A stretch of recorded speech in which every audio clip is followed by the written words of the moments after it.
Olá, eu sou o professor Diogo Combo, Diogão da redação de Português e Literatura também. É assim que você me encontra nas redes sociais, professor Diogo Comba. Peço para que você se inscreva no canal, deixe o seu like, ative o sininho, republique esse vídeo e comenta alguma coisa. Comenta para mim aí Machado de Assis, só para provar que você está assistindo, para me dar um engajamento. Hoje nós vamos continuar a leitura de Quincas Borba a partir do capítulo 5. Vamos lá. Rubião achou um rival no coração de Quincas Borba, um cão, um bonito cão, meio tamanho, pelo cor de chumbo, malhado de preto. Quincas Borba levava-o para toda parte, dormiam no mesmo quarto. De manhã, era o cão que acordava o senhor, trepando ao leito, onde trocavam as primeiras saudações. Uma das extravagâncias do dono foi dar-lhe o seu próprio nome, mas explicava-o por dois motivos, um doutrinário, outro particular.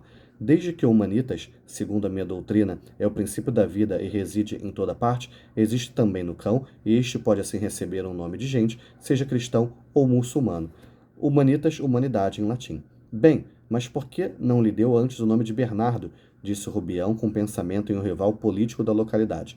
Esse agora é um motivo particular. Se eu morrer antes, como presumo, sobreviverei no nome do meu bom cachorro. Este, não? Continuando aqui. O Rubião fez um gesto negativo. Pois devias rir, meu querido, porque a imortalidade é o meu lote ou o meu dote, ou como o melhor nome haja. Viverei perpetuamente no meu grande livro. Os que, porém, não souberem ler, chamarão Quincas Borba ao cachorro e, o cão, ouvindo o nome, correu à cama. Quincas Borba, comovido, olhou para Quincas Borba.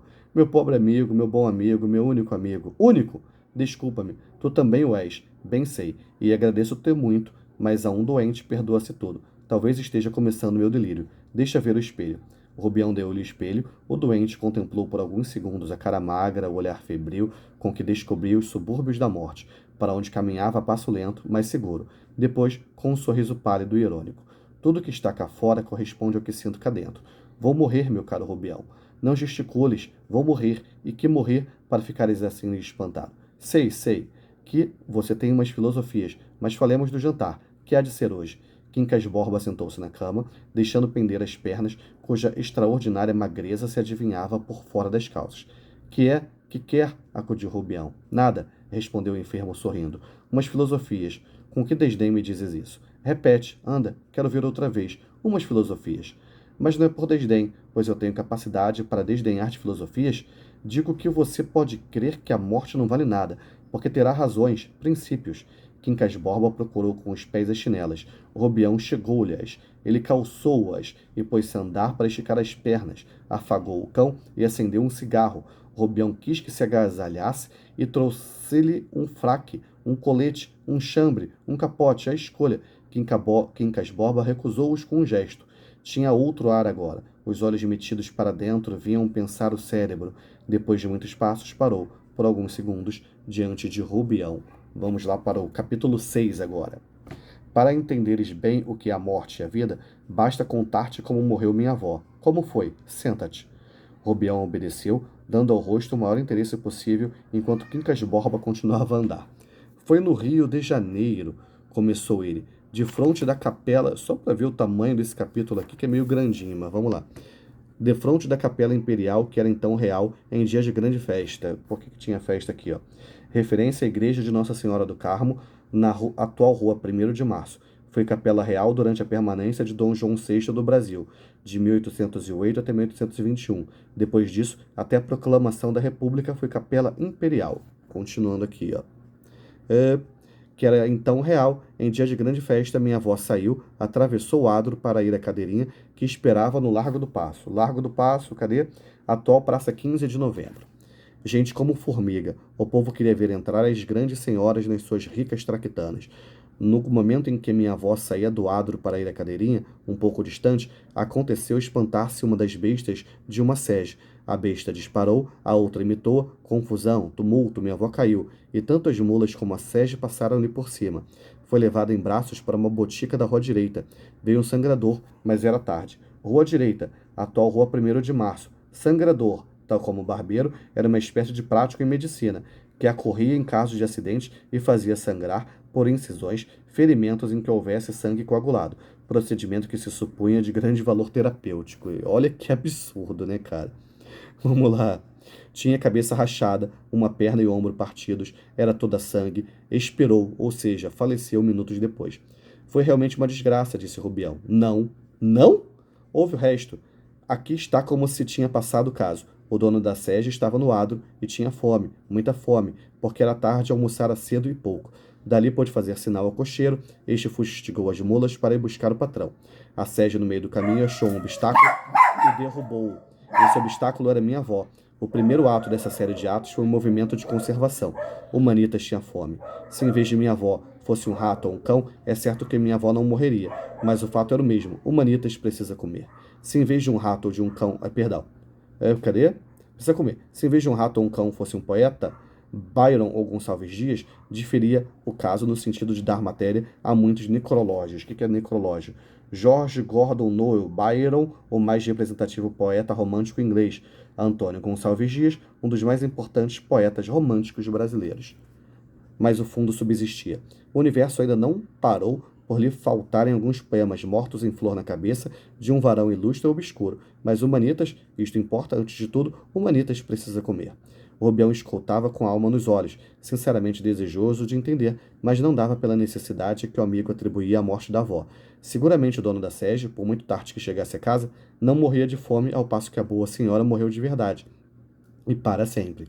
Explicou-lhe como pôde essas dúvidas e acabou perguntando-lhe: E que Humanitas é esse? Humanitas é o princípio, mas não digo nada.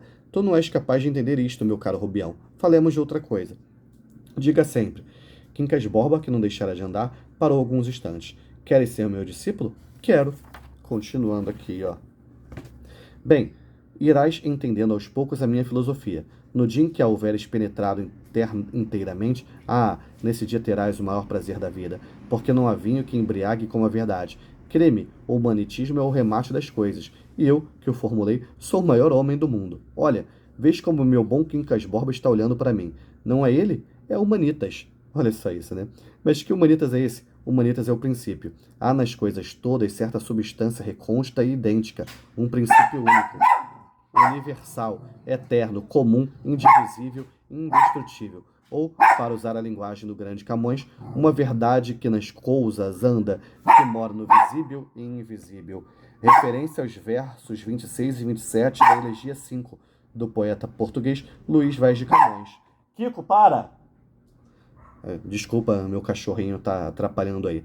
Se você quiser que eu mostre o cachorro, comenta aí. Mostra o cachorro. Mas continuando. Pois essa substância, ou verdade, esse princípio indestrutível, é que é Humanitas. Assim lhe chamo, porque resume o universo, e o universo é o homem. Vais entendendo? Pouco, mas ainda assim como é que a morte de sua avó, não a morte, o encontro de duas expansões ou a expansão de duas formas pode determinar a supressão de uma delas, mas rigorosamente não a morte, a vida. Porque a supressão de uma é a condição da sobrevivência da outra, e a destruição não atinge o princípio universal e comum. Daí o caráter conservador e benéfico da guerra. Supõe tu um campo de batatas e duas tribos famintas. As batatas apenas chegam para alimentar uma das tribos, que assim adquire forças para transpor a montanha e ir a outra vertente, onde há batatas em abundância. Mas se as duas tribos dividirem em paz as batatas no campo, não chegam a nutrir-se suficientemente e morrem de inanição. A paz, nesse caso, é a destruição. A guerra é a conservação. Uma das tribos extermina a outra e recolhe os despojos. Daí a alegria da vitória, os hinos, as aclamações, recompensas públicas e todos os demais eleitos das ações bélicas. Se a guerra não fosse isso, tais demonstrações não chegariam a dar-se, pelo motivo real de que o homem só comemora e ama o que lhe é aprazível ou vantajoso, e pelo motivo racional de que nenhuma pessoa canoniza uma ação que virtualmente a destrói. Ao vencido, ódio ou compaixão, ao vencedor, as batatas. Mas a opinião do exterminado não há exterminado. Desaparece o fenômeno, a substância é a mesma. Nunca viste ferver água? Hás de lembrar-te que as bolhas fazem-se e desfazem-se de contínuo, e tudo fica na mesma água. Os indivíduos são essas bolhas transitórias. Bem, a opinião da bolha. Bolha não tem opinião. Aparentemente, nada há mais de contristador que uma dessas terríveis pestes que devastam um ponto do globo. E, todavia, esse suposto mal é um benefício, mas não só porque elimina os organismos fracos, incapazes de resistência, como porque dá lugar à observação, à descoberta da droga curativa. A higiene é filha de podridões seculares. Devemos-la a milhões de corrompidos infectos. Nada se perde, tudo é ganho. Repito, as bolhas ficam na água. Vês este livro? É Dom Quixote. Se eu destruir o meu exemplar, não elimino a obra, que continua eterna nos exemplares subsistentes e nas edições posteriores, eterna e bela, belamente eterna, como este mundo divino e supradivino. Esse aqui é o capítulo 6, né? Como a gente comentou, um capítulo grandinho até. Enfim, pessoal, terminamos aqui, ó, mais 2 capítulos. Estou procurando uma caneta para marcar onde eu parei. Vamos lá, parei aqui, dia 23 de fevereiro de 2024, certo? Enfim, se você tem alguma dúvida ou alguma sugestão, deixa aí nos comentários, beleza? Que a força e a inspiração estejam com vocês, sem dizer adeus jamais.